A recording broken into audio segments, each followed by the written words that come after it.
I wanted to share a story with you guys in that regard.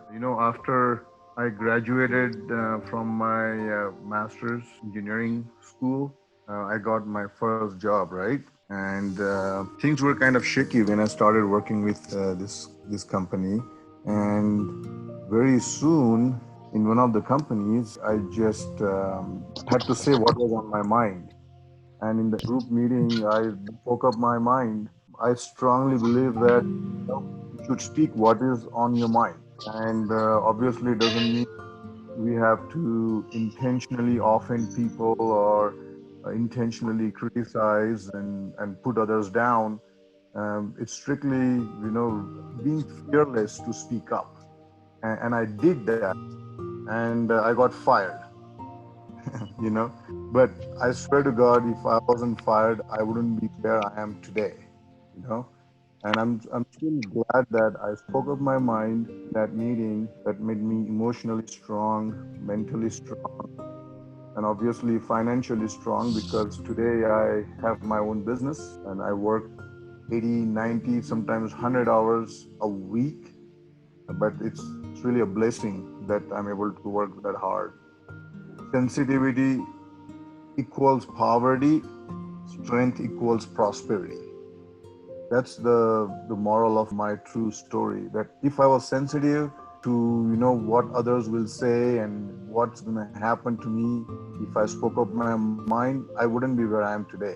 And because I spoke up my mind, it made me strong and it has made me prosperous. So I strongly believe sensitivity equals poverty and strength equals prosperity.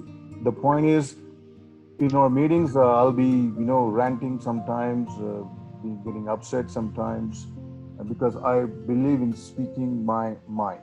You know, I strongly believe in what's in my mind should come out of my mouth, literally, as simple as that. It's politically incorrect many times. It's socially inappropriate sometimes. That's my rule, and it has made me who I am. And so doesn't mean it's necessary for me to rant or be angry, but if I am, there has to be some purpose, and it's not done to put anybody down, but only to encourage everyone to work very hard because there is no other blessing than being able to work very hard. And hard work is holy, hard work is divine. I strongly believe based on life experience. So whenever this ranting thing happens or I get yelled or whatever, just check on your sensitivity meter, you know, just see whether you get offended or whether you take that to make yourself stronger, right? And I know that all of you are becoming stronger as we work together. And so use each and every event opportunity to make yourself stronger emotionally, mentally, physically, and financially. Mahatman is really about building strength. It's about becoming strong. What is the difference between the sensitive person and emotional person? Yeah, very good question. I think you cannot deny or avoid emotions, right? When somebody is upset at you, you're going to feel offended. That's just our nature. That's human nature because we are hardwired to feel threatened, right? Initially, when we lived as a species in the caves, we were threatened by the tiger and whatever was hiding behind the bushes, right? But now the threat in civilized world has changed. We don't like kill each other, but we challenge each other and we yell at each other and and that's consider it as a threat, right? And that's why people who get angry at us, right? Because we are threatened at a subconscious level, at biological level, and so that is emotionality that you cannot get rid of, right? If you allow the emotions to make you weak, that is sensitivity. So you are going to feel threatened when let's say I'm upset at you, or when your friend is upset at you, or some stranger, or even your parents. Even if you love your parents or your spouse or partner, you will get upset. That's emotional. But then whether that emotion makes you strong or weak is sensitivity. Use all emotions to make you strong. whether it is the emotion of fear. All emotions should be used to make us strong. Thank you Did I very much. answer your question? Yes, sir. Yes, sir. So your sensitivity made you leave the job? I was fired. I was fired. It all has to do with becoming stronger.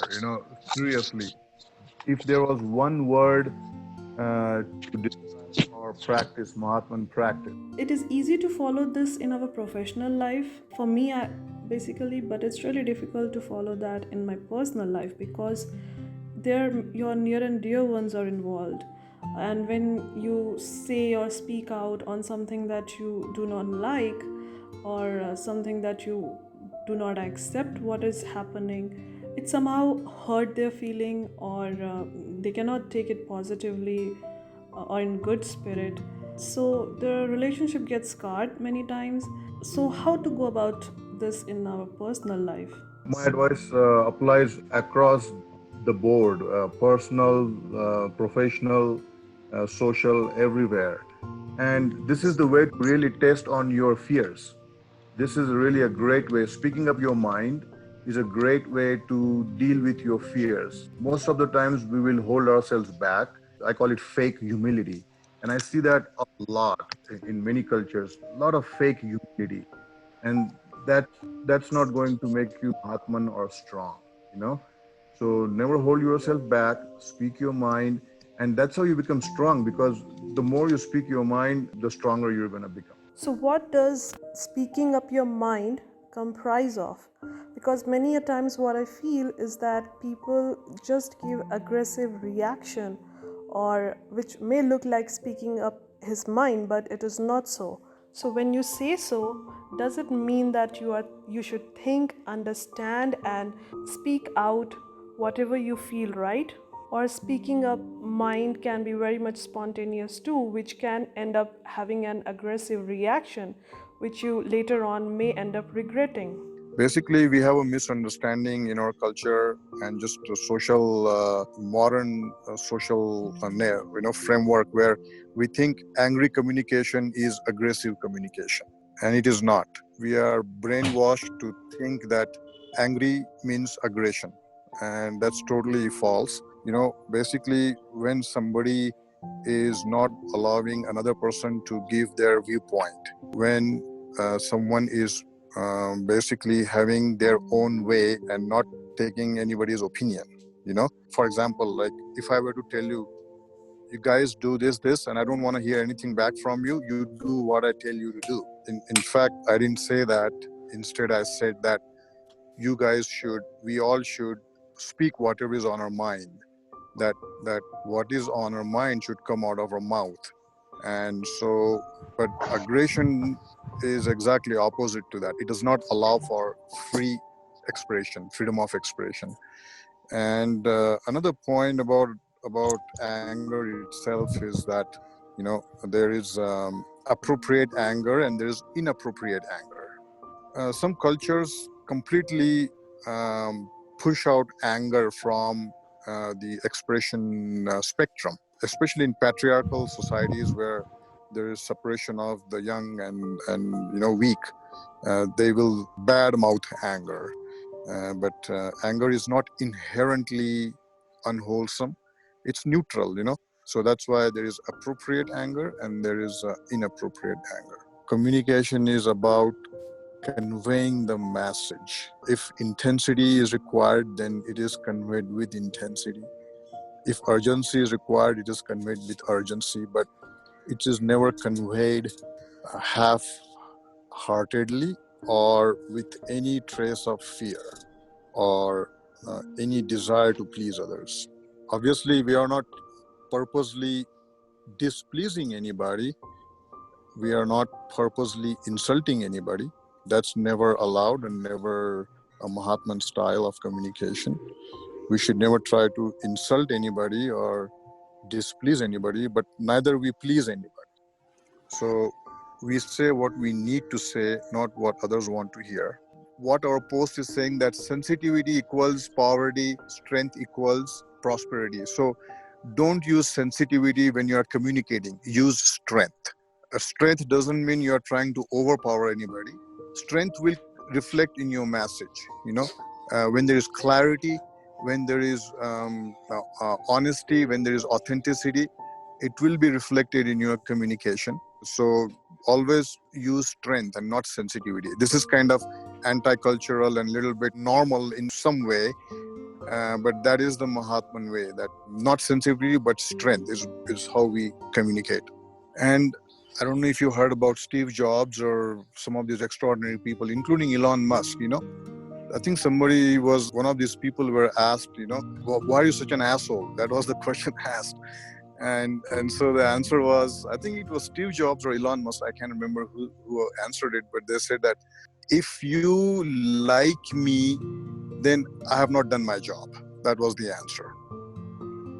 So these people who are extraordinarily successful, who have changed humanity, they're actually purposefully doing their work so others don't like them.